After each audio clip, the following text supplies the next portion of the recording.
Rollercoaster of emotions ang naramdaman ng mga nakapanood na sa first episode ng biggest family drama of 2024 na Pulang Araw.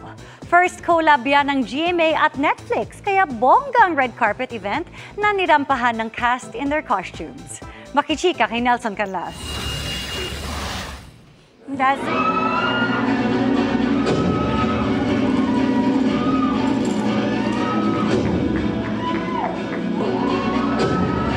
In character at naka-costume na rumampa sa red carpet event ng Netflix Philippines ang lead cast ng biggest family drama of 2024 na Pulang Araw sa pangunguna ni na Barbie Forteza, Sanya Lopez, David Licauco at Alden Richards. Formal na ring ipinakilala ang iba pa nilang makakasama gaya ni na Epi Quizon, Angelo De Leon, Rochelle Pangilinan, Neil Ryan Sese, Mikoy Morales, Ashley Ortega, J.R. Cilia, Aidan Veneracion, Seth Cadayona at marami pang iba.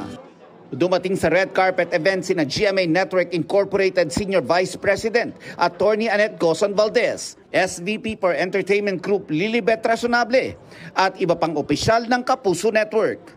We're so excited for this show na makikita not only on GMA but also on Netflix.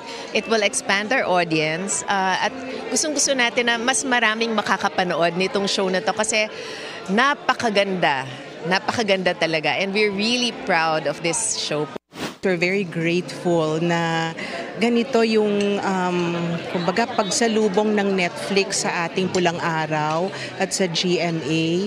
So very thankful and masayang-masaya na may sa ganitong partnership. Naging magarbo ang inihandang media conference ng Netflix Philippines para sa Pulang Araw. Ito raw ang kauna-unahang pagkakataon para sa streaming platform na mag-organize ng ganito para sa isang local title. Pulang Araw also marks the first collaboration between GMA Network and Netflix Philippines.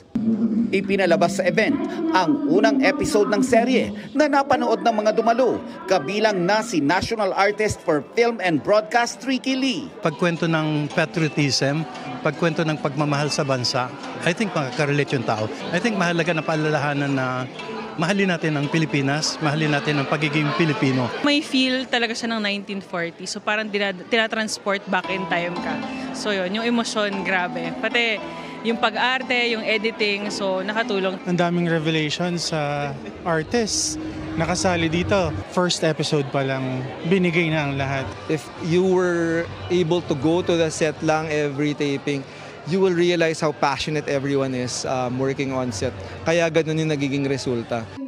Sa July 26 sa Netflix at sa July 29 naman sa GMA, sabay-sabay nating kilalanin sina Adelina, Teresita, Hiroshi at Edgardo. Nelson Canlas, updated sa Showbiz Happenings.